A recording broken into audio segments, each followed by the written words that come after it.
Let's begin with the ongoing situation in South Africa. As we speak, there are hundreds of illegal miners underground in a deep mine shaft at an abandoned gold mine in the country. There are reports there are up to 4,000 people there. These are some of the scenes earlier today. The government rejecting calls for them to be allowed to leave deep underneath the mine shaft because many of them have been prospecting for gold. There are reports that some of these people down there, historically, there have been many gangs, some of them armed, some of them reportedly with automatic weapons. So the police talk about a safety issue in going down there. They've stopped bringing food to the site.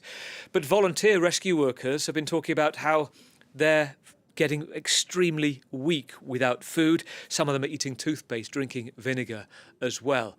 I should say this is in the town of Stilfontein. Let's give you an idea of where it is. This is northwest province of South Africa, about 150 kilometres south of Johannesburg. Many of the miners' families have been gathered outside. Some of them still there. They've been speaking to reporters about their loved ones.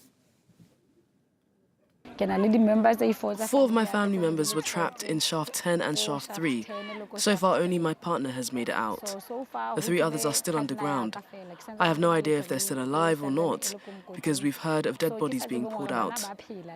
We haven't had a chance to see or identify any of the bodies, but so far I remain hopeful and may get some sleep at night. Some members of government have boys. How would they feel if their children were underground, dying of hunger? Would they be happy? Of course not.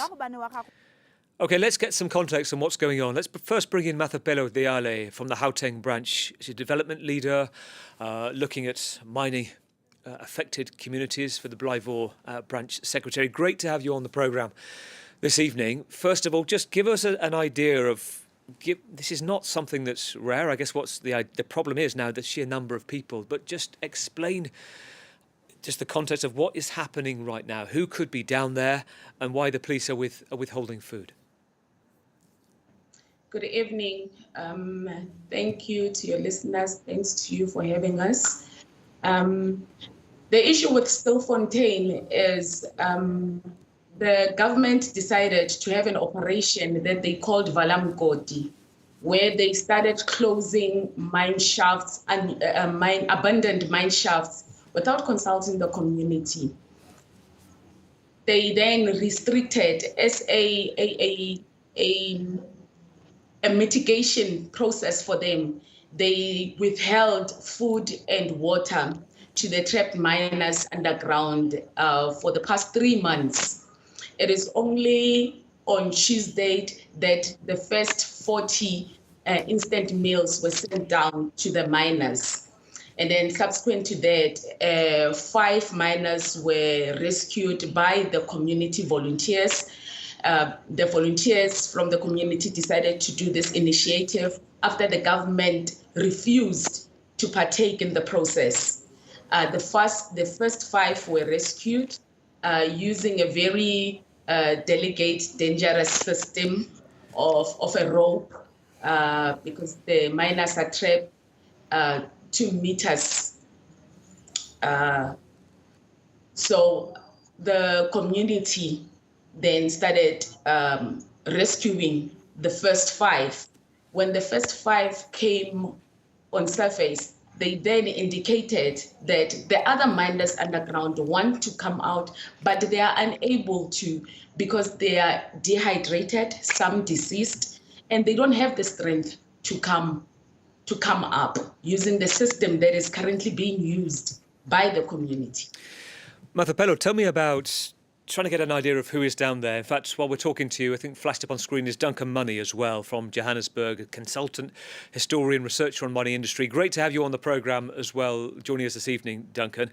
We're going to come to you in a moment. Just to ask Mathapelo, any idea of numbers down there? Have you had any conversations, Mathapelo? We'll go to you in a moment. I can see Duncan, I think the gallery have brought Duncan up. We'll be back to you in a moment. But Mathapelo, just idea of numbers down there. I mentioned some of the analysts saying that there are sometimes armed gangs down there. There are a lot of unemployed workers. People have lost their jobs previously. Tell me about what you know of what's going on today and who might be down there and how many. The estimate of those that came out today, we rescued another 5. the 5 that were rescued, they looking at a number of 4,000 trapped miners. It's a variety of people who are down there. You find ex-miners. For instance, today we managed to, of the 5, 2 were elderly ex-miners, when 3 were miners. So it's a range of people. It's just unemployed ex-miners and young people who are just unemployed. Mathapelo, stay with us because we saw briefly Duncan Money. Duncan's back with us. Great to have you on the programme as well, Duncan. Mathapelo explaining some of those that might be there. Just to zone out of this a bit, tell us how common this is, what's going on, and some of the context about these old mining towns and how it's become such an issue. Well, look, South Africa's mining industry has basically collapsed over the last 30 years. There are dozens, perhaps hundreds of these large abandoned shafts which lead down into mining workings where there are still gold. So you have a situation at the moment, as has already been mentioned, where you have extremely high unemployment in South Africa and across the region. You have gold mines where there is still gold, and gold prices are at a record high, roughly about $80,000 per kilo of gold at the moment. All of this creates very strong incentives for people to go underground into these extremely dangerous and harsh conditions to look for gold. And who's going down there? Are we talking about every man and his dog? Are we talking about armed groups? I heard some reports that those that find some gold, Duncan, you can have a situation where you've got armed gangs who have assault weapons and they're killing each other. What's your insight? Well, so partly, many of the people are ex-miners. There are people who know the shafts and have mining skills. That's 30 years ago, the gold industry in South Africa employed about 500,000 people. Sorry, about half a million people. Now it's about 90,000. So you have tens, hundreds of thousands of people all across the region with mining skills, often without jobs, and what looks like an opportunity here. Some of this, as you say, is linked to criminal gangs, but that's also the case for a lot of economic activity in South Africa. Unfortunately, South Africa is a very dangerous society. It's not simply this informal mining, which is linked to violence. Mathapelo, just listening to Duncan and this being fairly common, people who, these unemployed shut down areas trying to make something to essentially have daily bread, but going about it the wrong way. Where do you see this going right now? If you have up to 4,000 people underneath a mine shaft, to which the government is saying that they cannot come out until they are arrested, you talk about 5 being essentially rescued by volunteers wanting to go in today. What are you reading into this about where this is heading?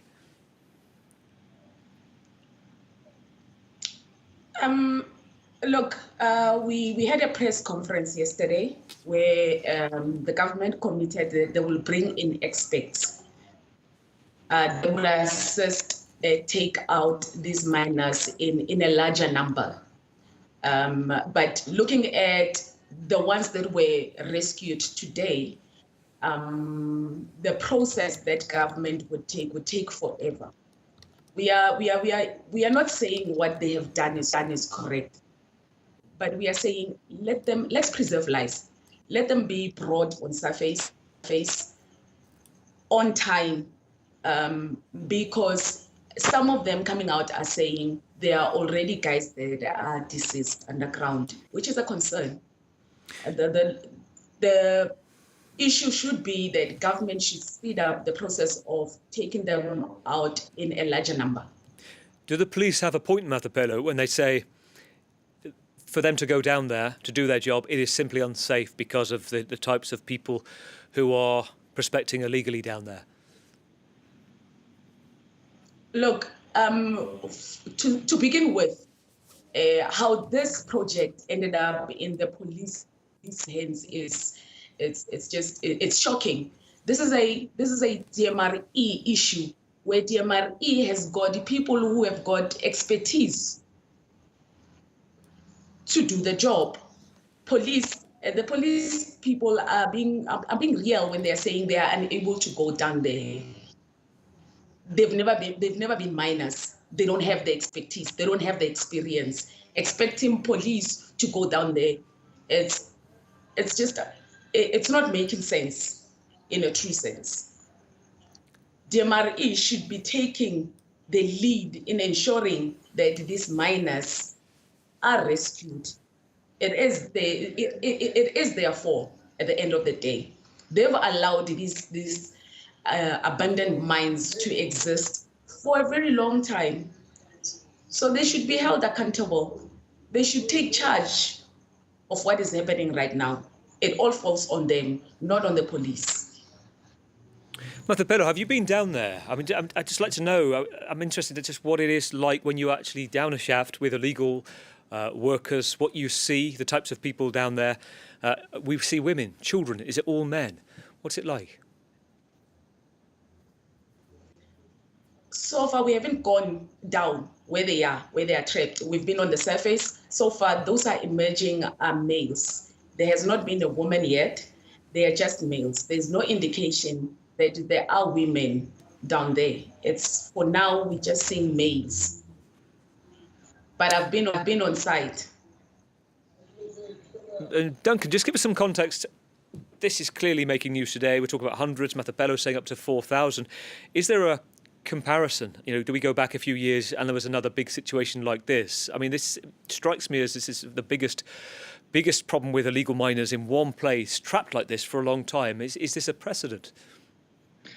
This is the largest number potentially of people who have been identified and tried to be removed from abandoned mine workings.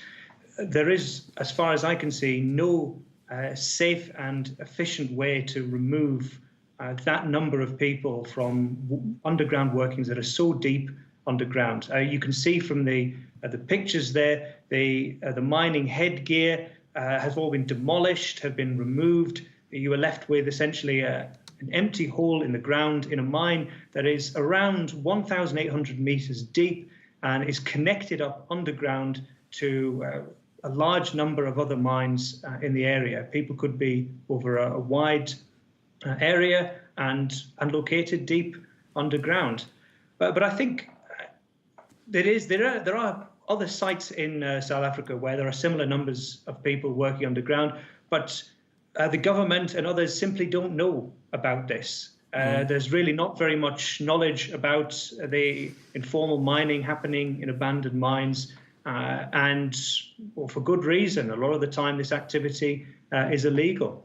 Take, for instance, last year there was a tragic accident at an abandoned mine in Virginia in the Free State, in which I think almost 40 people were killed in methane gas, either an explosion or poisoning. It took a month before the South African authorities were aware of this. Wow. And they were alerted not by their own structures, as far as I'm aware, but by the government of Lesotho, because many of those killed underground were from Lesotho. There is simply an enormous lack of knowledge about the extent of the industry, the numbers involved, and just how many people there are underground in these old mines.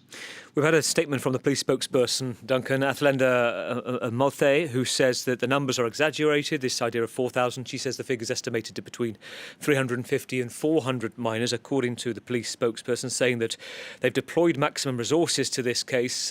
I asked very short while ago, Mathapelo, her thoughts on where this is going, Duncan. Somebody has to blink first here, don't they? Because if the police are refusing to move without arresting the miners, the miners not going out and saying they're not eating, the risk is of potentially, if you listen to the volunteers, of death here. Yes, that large numbers of people could die underground, or could be left to die underground, or perhaps in a best case scenario, find another way out onto the surface, away from the main shafts we're looking at. Simply because underground there are connections to other abandoned mines, and there are lots of old shafts in the area. This mine, I think the shaft, Margaret Shaft, was one of 6 old shafts at the mine. My guess is that not all of these shafts are plugged. Probably some of them you can still get up and down, though with great difficulty and danger. But yes, there is a a real possibility that large numbers of people are going to die here. Duncan, we'll stay in touch on this story as well. Duncan Money from Johannesburg, consultant historian and the author, a co-author of Born with a Copper Spoon. And also, Mathapelo Diale, great to talk to you. Want to keep in touch with you as well, because you're having conversations about what's going on down there. The Gauteng branch development leader for the mining affected communities united in Action Makua. Great to talk to you both this evening on France 24. Thank you. Thank you.